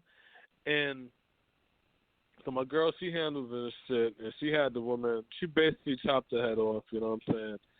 And had her write up a whole note and apologizing and, you know, all kind of shit like that. And, like, you know, me and her, we discussing the whole event, me and my girl, and I'm telling her, like, the fucked up thing about it is, and I had to tell this to my son, I said, that's why I tell you these teachers ain't your friend. You see what I'm saying? I don't even tell them he's in school. I said, this is a system you're going into. And this system is designed to brainwash you and program you to do what they want you to do. So we don't fall for their system and shit. You go to school, you do their work, you come home. That's how we operate that. We break that shit down. I said because like I was telling my son, all that time this woman praising you up, making you feel good, you thinking that, yeah, you're doing your shit, at the end of the year, if your mother would have signed that paper, that shit would have fucked you over.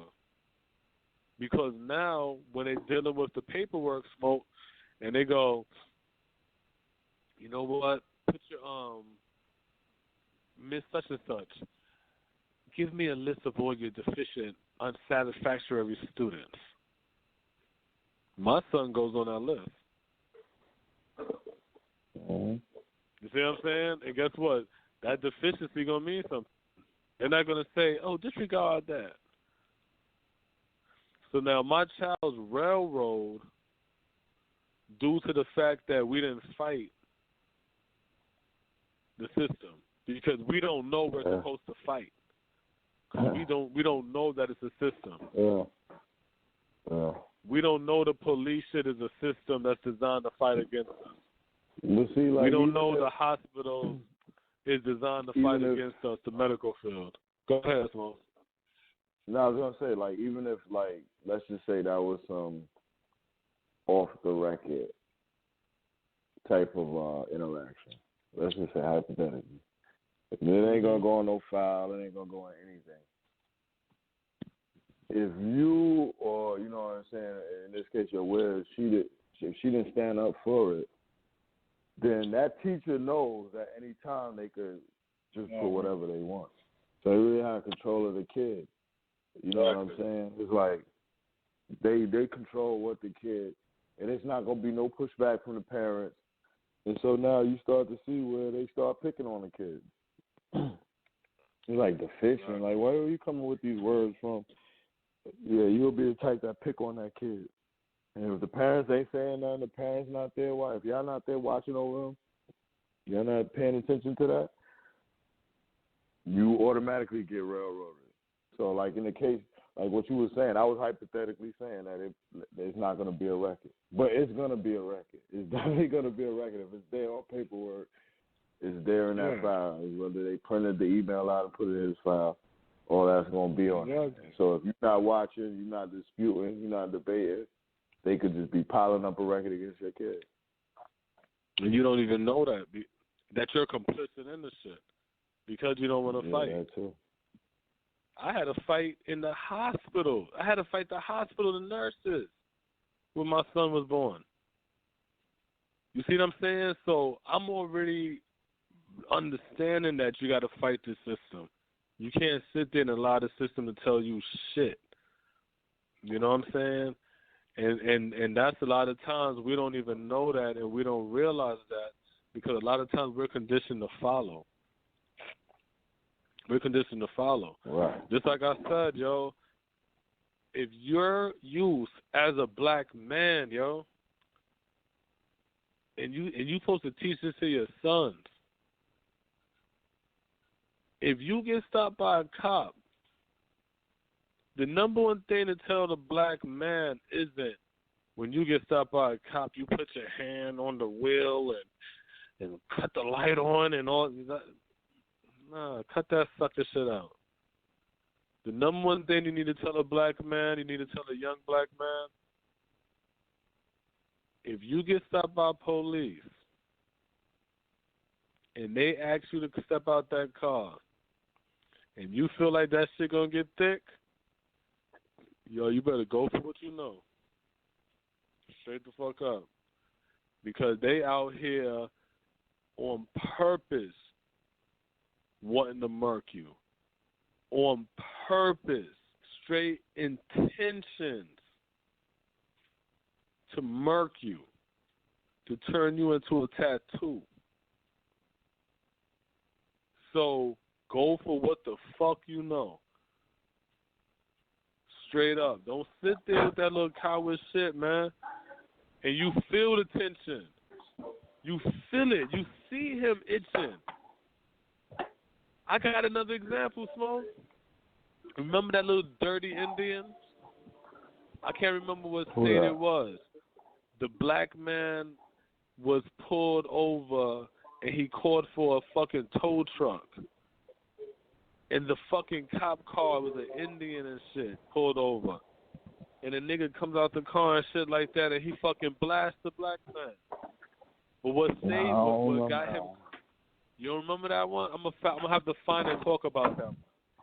Because he got convicted and went to jail. But the reason why is because they checked the phone records. And they like, damn, nigga, by the time you showed up, cop, according to the phone records, the black man's still on the phone with the fucking tow truck. Like, what the fuck you talking about? You know what I'm saying? So it's just like, now these are not. Here's another one, Smoke. Black man, Oklahoma, walk into this car. White cop bitch draw her gun down on him. Her husband in the plane says, he looks like a bad guy. They shoot him talking about he about to put his hand in the car, but the window up. That's initiation. Yeah, Here's another one, Smoke. Here's another one, Smoke. I went to the wrong floor and parked my car. Went into the wrong home and shot the guy that lived there. Initiation. These ain't police shootings. These are fucking initiations. That's what they are. I come to the fucking scene and of a fight in New York. There's nobody there fighting. I see big man who normally sells cigarettes. I tell him, come here. He don't want to comply. So I jump on his neck and choke him the fuck out. Initiations. This black man, he's in the fucking car at Wendy's sleeping. I tell him come out the car. I make him do all kind of weird drug DUI tests and shit. And he's nice, polite. I keep fucking with him, and then when he runs from me, I gun him down.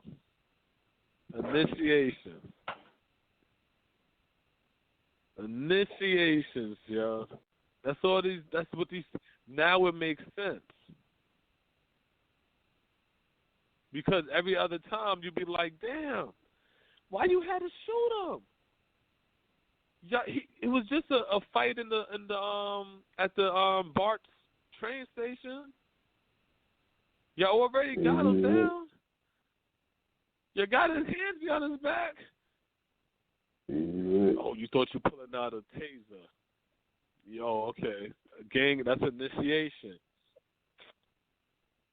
That's a gang initiation. And shoot him. You already got him. Dude, he's smoking weed.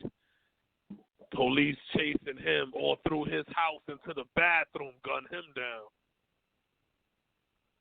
That's in the Bronx, I want to say. Yeah, Harlem. I think that was Harlem. Harlem. I know it's Harlem or the Bronx, one of them. Gang initiation. This black man, he is celebrating the night before he get ready to get married. Police squad jump out on him and his homeboys in his car, box them in, light the fucking car up. Gang initiation. Because you got to remember, nobody had guns. South Carolina. Police says to a black man, go in your car and get your ID. When he reaches to get his ID, shoot him up. Gang initiation.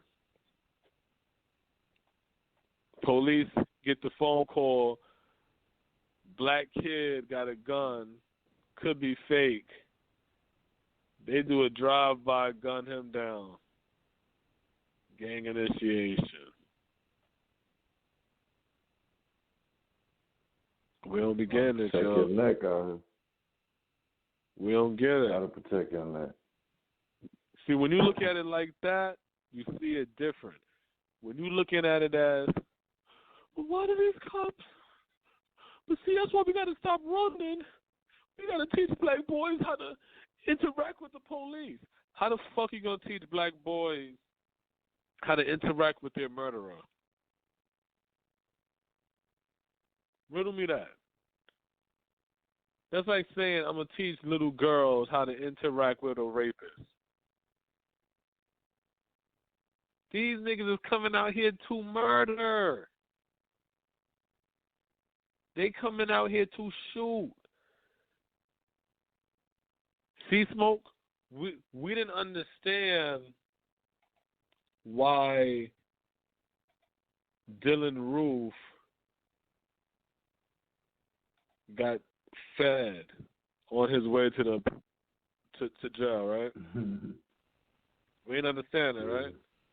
But then when you understand that Texas deputies, including the ones who killed Javier Ambler, got steakhouse gift cards for using force and for shooting people, then you can understand why a white supremacist who shot black people in a church was offered a fucking meal.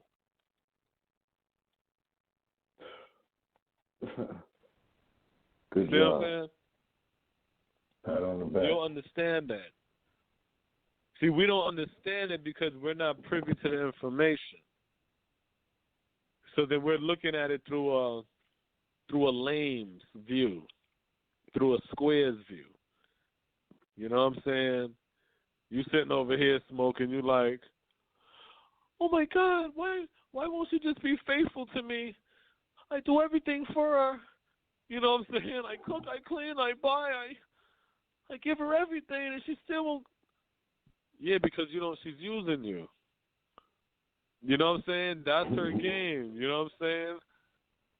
You her mark. She's doing what she's supposed to be doing.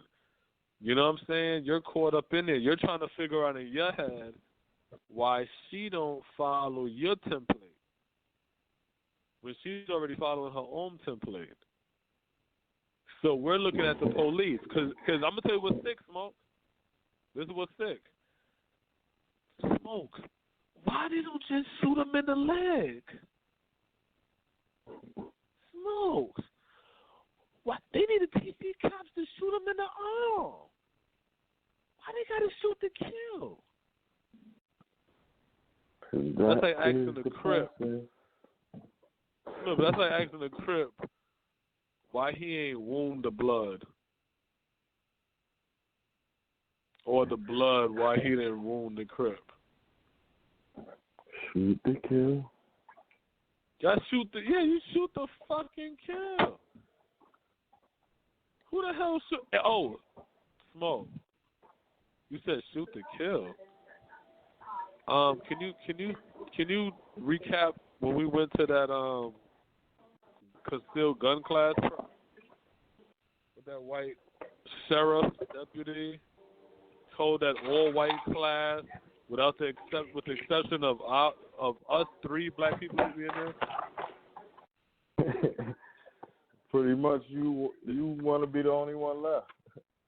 You know what I'm saying? That's the premise of if you letting your weapon off. Because if you're not killing somebody, it's like, what's the point of shooting? It's pretty much what he was saying.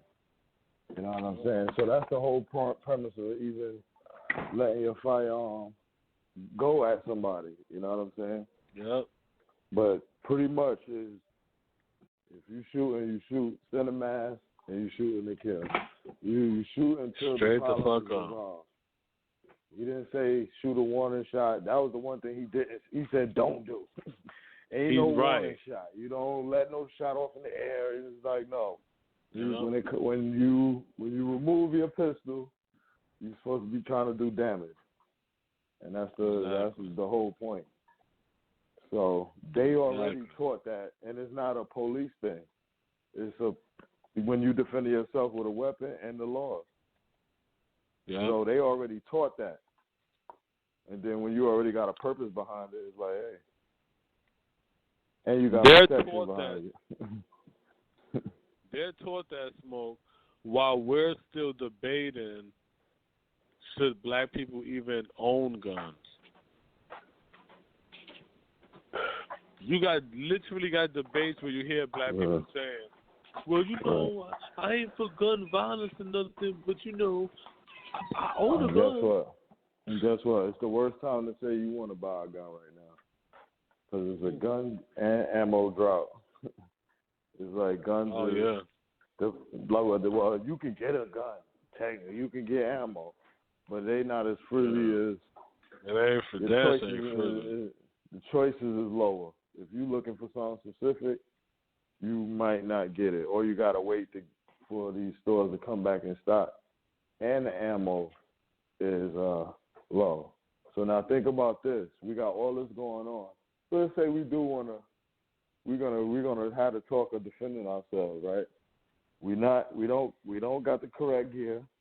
We dress like, fashion models. Sure. We ain't even prepared like that.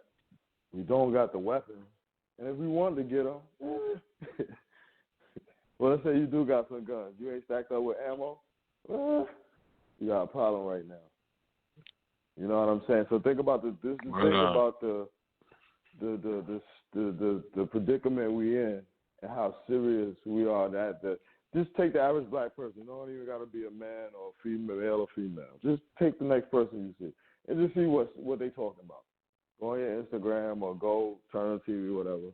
The news probably will have something serious. But just take the average person and just see what they say. See what they talk about. Probably going to be something goofy.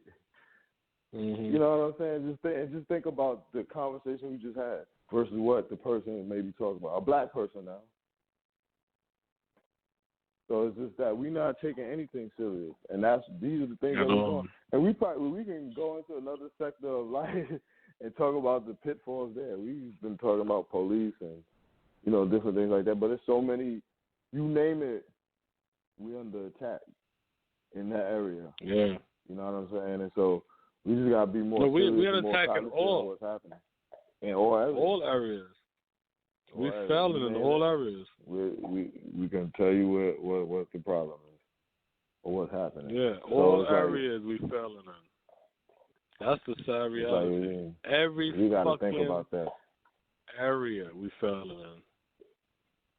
And that's the sad reality about that shit. Think about your conversation as a person. Like, what the hell I'm talking about with all this going on. Yeah. Am I talking about improving myself, protecting myself, protecting my family? Are you talking about getting Trump out?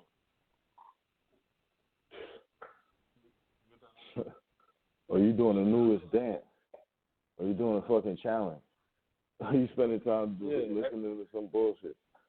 You know what I'm saying? Like, just think about that. See, the sad part behind it is we ain't in a position of power. We fucked up. We behind, yo. Like, the reality of what we are, of where we are, that shit's sad, yo, in fucking reality. What happened is we done got accustomed to living like that.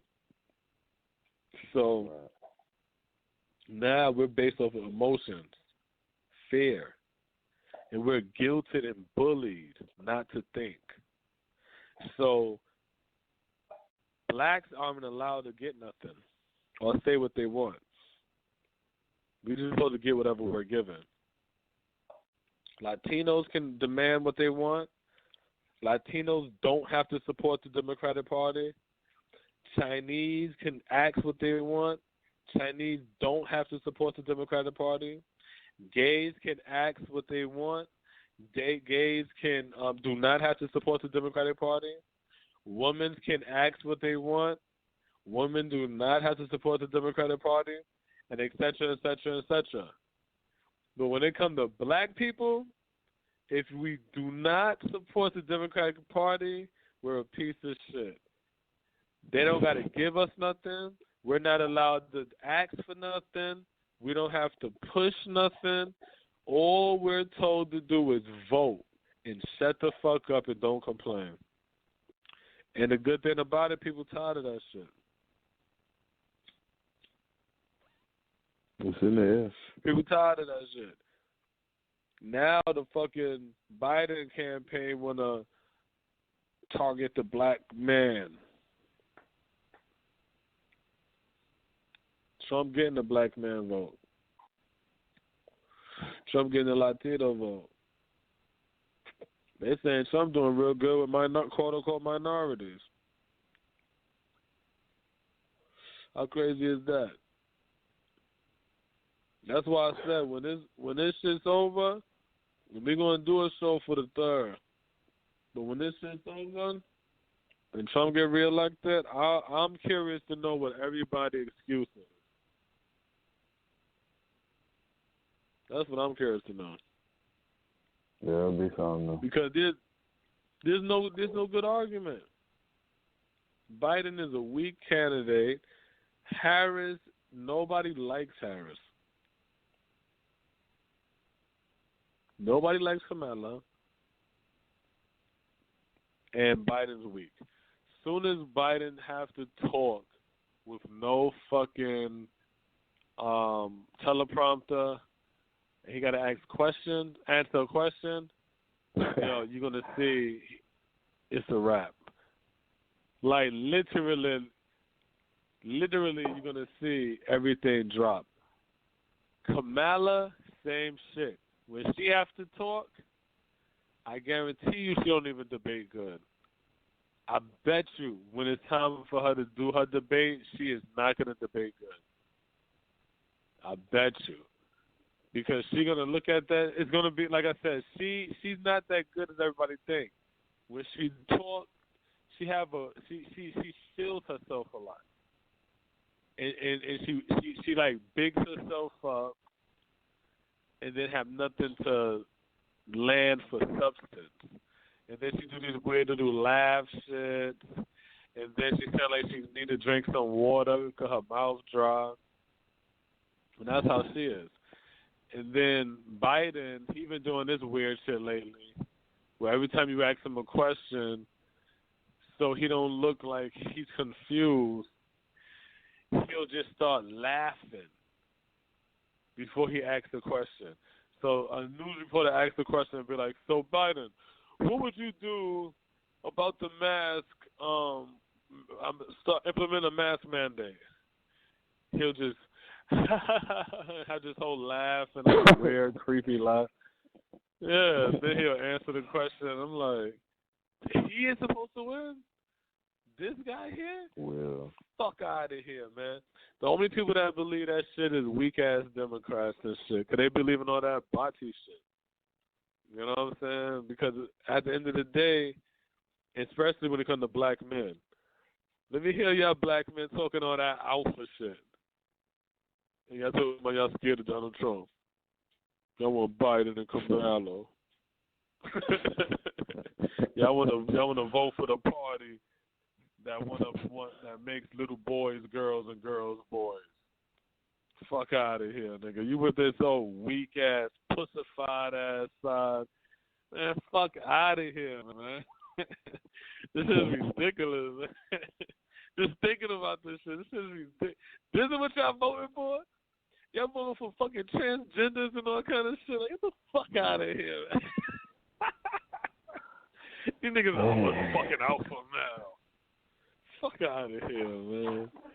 This shit is comical, man. This shit is comical, man. Everything that black people is against,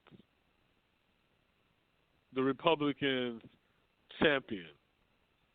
Everything that black people is against, the Democrats champion.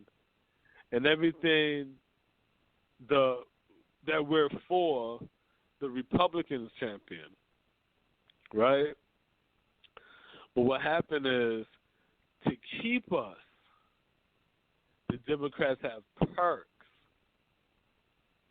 when Republicans don't, unless you have business.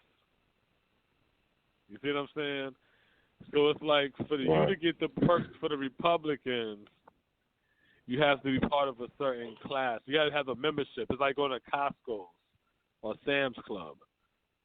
So if you don't pay that membership fee, you don't get those perks.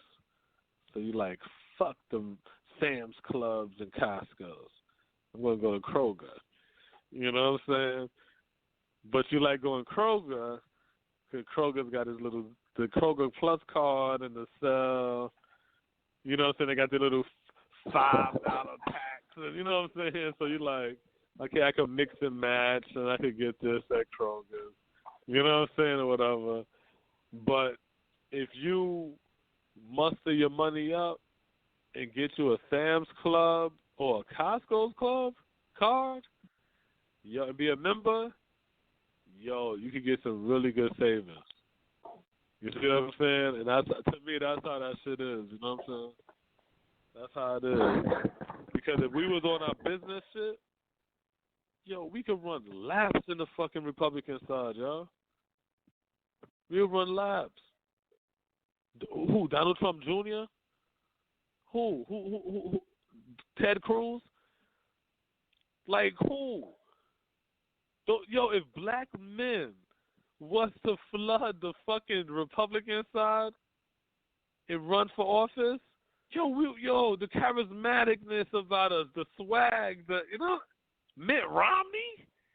Like, come on. Like, you got a black man giving Lindsey Graham a little pressure for his seat. You know what I'm saying? Jamie. Yeah, some fluffy black man. You know what I'm saying? Got him sitting over here giving Lindsey Graham pressure. Can you imagine if some solid black men coming inside here with some real ideas and shit like that? You gonna look who's on the Republican side? undercover fags, racist, misogynist, or the black man got to go inside there and be like, yo, we want some of these women in here to shine too on the Republican side. And that's going to eliminate all the white men. They're going to be like 15. No support. Because all the women Republicans going to be like, we're going to align with these black Republicans. They talking about more fucking rights and freedom. And then you have some type of control, you know what I'm saying? And that's my whole shit, always going to be control.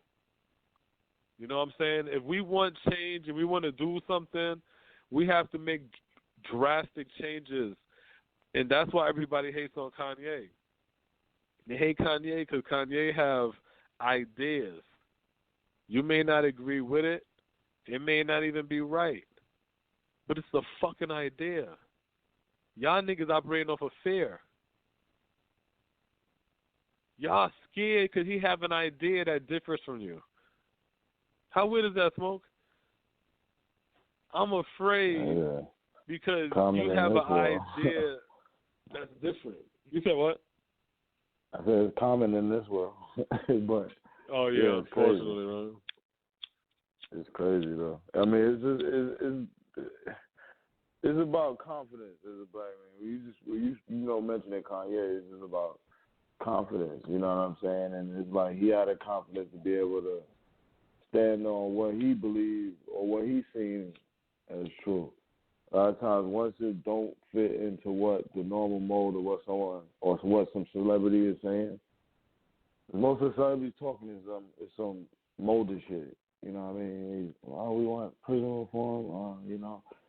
F Donald Trump, fuck Donald Trump. Yeah, it's some bullshit. It's all that. You know what I mean? But within what Kanye's saying is like you said, whether you agree with it or not, it's just like you're not gonna hear somebody commonly say that. You know, especially a black person, a black entertainer. You know what I'm saying? Actually speak the way he do.